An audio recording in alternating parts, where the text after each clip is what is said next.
Conference Finals fever heats up on the ice, From his knees, setting up with the Panthers in Carolina for Game 1. A program in Broward County training residents to make money, And the system needs a change. but not asking for any money in return.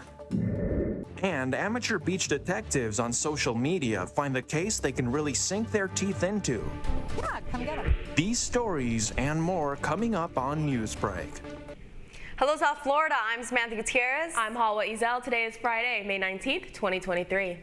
Live from the FIU Lee Kaplan School of Journalism and Media, this is SFMN Newsbreak.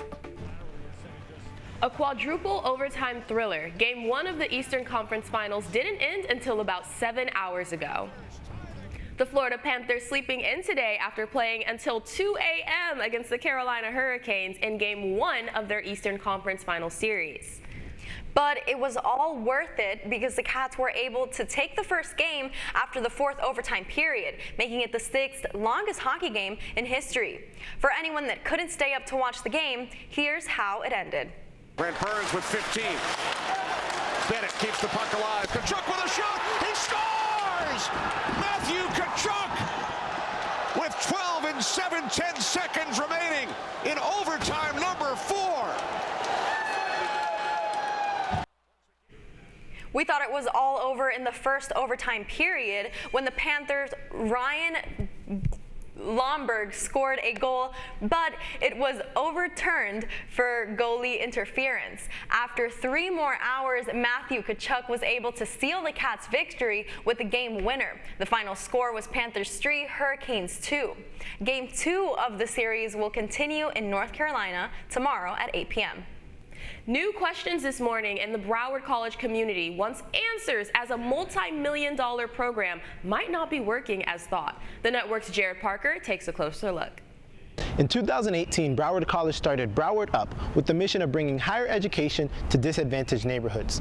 The program offers free workforce training to 6 promised neighborhoods. These are zip codes which they found have a lower than average employment and education rate. But nearly a year after a $30 million donation from Mackenzie Scott, Jeff Bezos' ex-wife, community and board members are asking for updates. While college president Gregory Hale is on record praising the program, the board wants evidence of its success. In the last several months, the board has repeatedly asked for data on its effectiveness, but the public still doesn't have those numbers. Michael Dixon says if the college is missing their mark, then they need to reevaluate their methods. Then the system needs a change at that point. If people are having troubles, that people that need these programs aren't getting these programs, then the system does need a change. Hale says Broward College is the only school in the nation with a program like this. I think they do their job as a community college, accepting anyone, trying to help out with FAFSA, giving out good classes. Honestly, it's a pretty good community college. Faculty members have said they were upset to see the $30 million donation go to a shaky program rather than hiring more staff where they need it. One student I spoke to said that he's been trying to get a certificate through the program for 10 months, but is getting the impression that there just aren't enough resources to help everyone that needs to be helped. For South Florida Media Network, I'm Jared Parker. Miami reestablishing its position as a crypto capital after a rough year for that kind of currency. As the network's Samuel Larreal has your ticket inside the local convention. I'm here at the Miami Bitcoin 2023 conference, where last year, Mayor Francis Suarez promised to make Miami the crypto capital of the world. Things that keep me on the cutting edge of being the most Bitcoin-friendly mayor on the planet. Suarez placed Miami Coin, a Miami-branded cryptocurrency, at the center of his hopes for economic development in the city. Since its launch in late 2021, Miami Coin has lost virtually all of its value, and Mayor Suarez has diverted his attention to attract a more general crowd of investors in the technology space. So in fact, in my class too, right, we teach people how to write smart contracts, and even like undergrad students can spin out a coin within like 30-35 minutes. It's so easy actually. According to Professor Subaranian, an expert in blockchain and cybersecurity, digital assets like Miami Coin lack a basic value proposal. and depend on external factors like the public's trust to create value. And now there's 21,000 copies of digital scarcity. And everyone in crypto is trying to figure out which of those they trust. Investor Jesse Myers argues that the problem with new cryptocurrencies is that they are speculation assets and they don't have a way to back up their claims of value. After the bankruptcy of FTX, the largest cryptocurrency exchange, and a rise of security concerns by regulators and investors, the cryptocurrency space as a whole is down by 60% from its peak in November 2021. Now, in a smaller crowd than last year, investors and enthusiasts are looking for new market regulations and some industry consolidation. For South Florida Media Network, Samuel Real. A Florida felon facing court charges for spying on a couple through their own security system. Evidence confirms that 2 security cam installation workers for the Ask the Advisors company spied on a couple's intimate moments over 450 times. Both of them facing legal charges since the couple filed their initial complaints in February of 2022. The company very recently filed to dismiss the couple's complaints. One of the felons facing legal ramifications had previously run into law trouble, pleading guilty to attempted murder in 1992.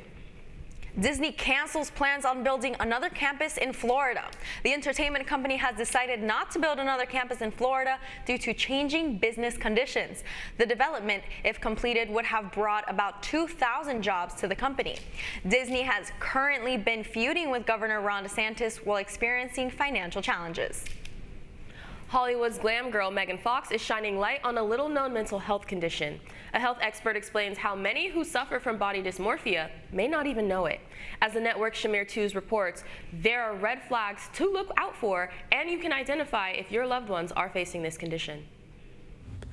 She's regarded as one of the most beautiful people in Hollywood, but actress Megan Fox recently told Sports Illustrated she suffers from body dysmorphia, a mental health condition that alters how you see and feel about your body and the way you look.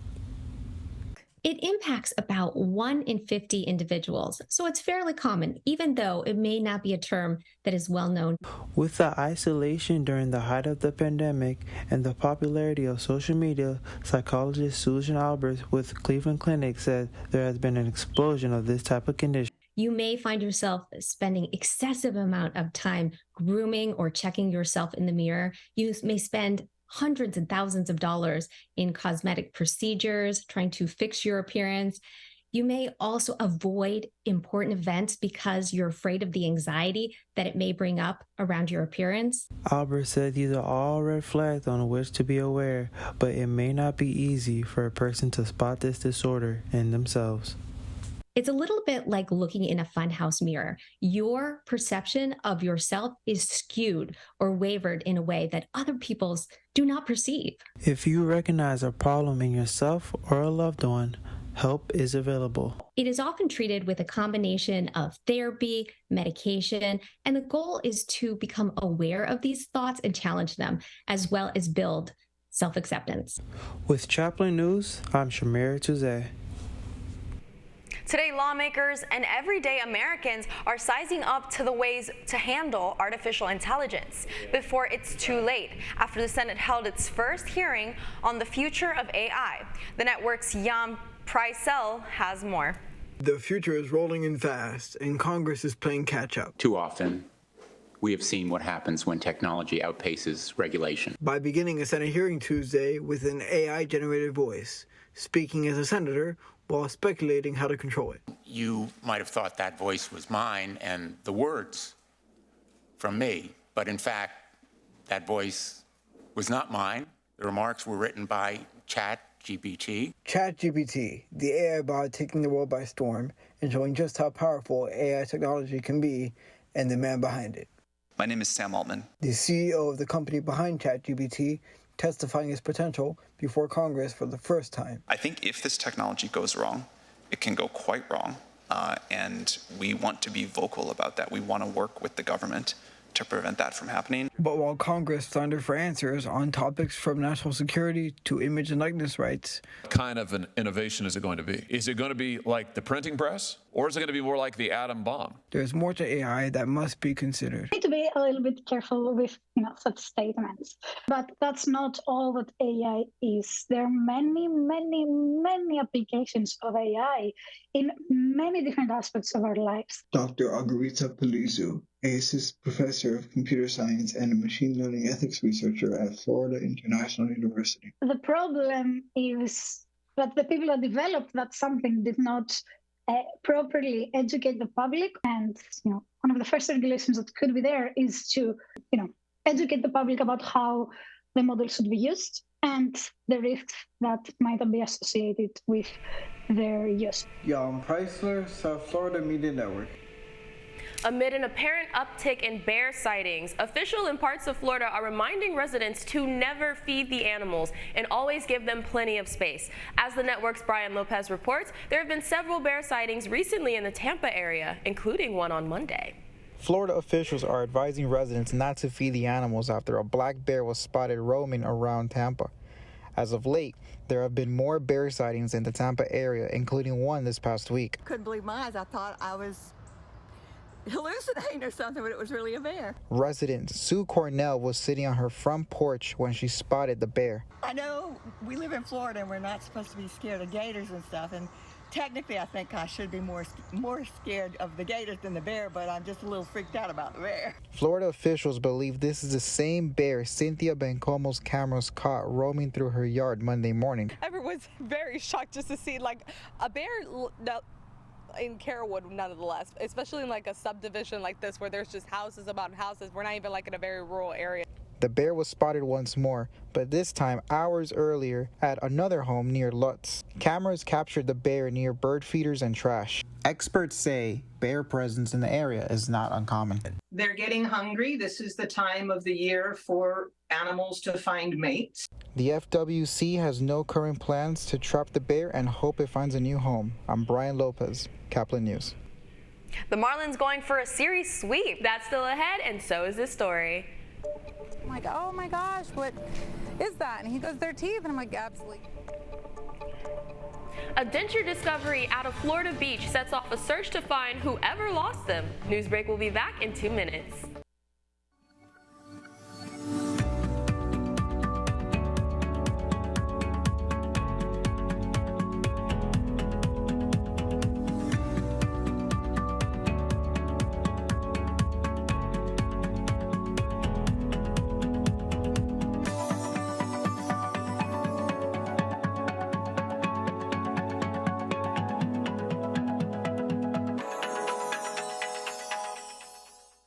See us dream.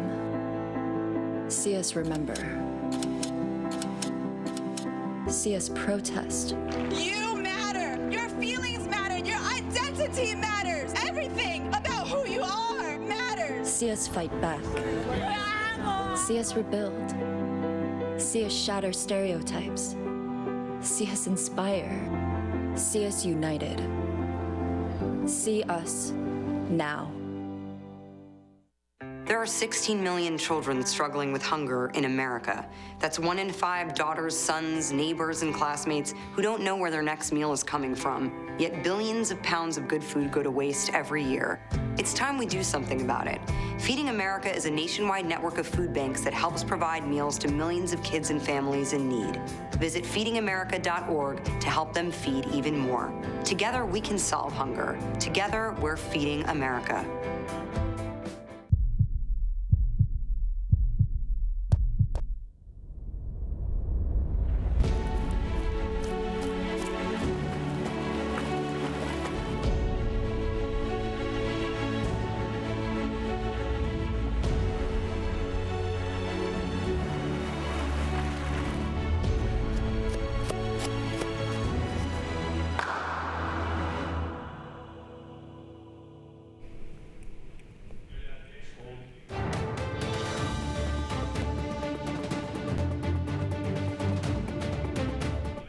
Molar mystery, who owns the teeth that turned up on the sandbar here in Florida?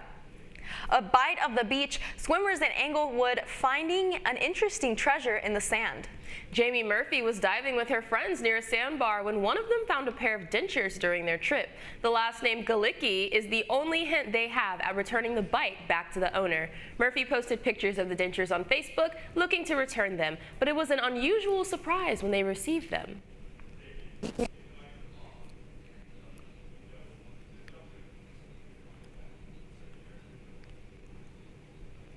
He came like running up. He's like, look what I have. And I'm like, oh my gosh, what is that? And he goes, they're teeth. And I'm like, absolutely not. Jamie is set to find the person who lost the dentures, and the search is still on. Murphy hopes to find the person who lost their pearly whites and put a smile back on their face. The Miami Marlins are on their way to California after sweeping the Washington Nationals here at home. It was a good game for the Fish, leading 2-0 in the third inning. Through the Nationals were able to score in the fourth. The Marlins kept their lead and the Nationals just couldn't catch up. The final score was Nationals 3, Marlins 5. The Marlins are going to the West Coast to face San Francisco Giants today for another South Florida late game at 10:15 p.m. That's all the time we have for Newsbreak. I'm Hawa Ezel. I'm Samantha Gutierrez. Get more news anytime at sfmn.fiu.edu.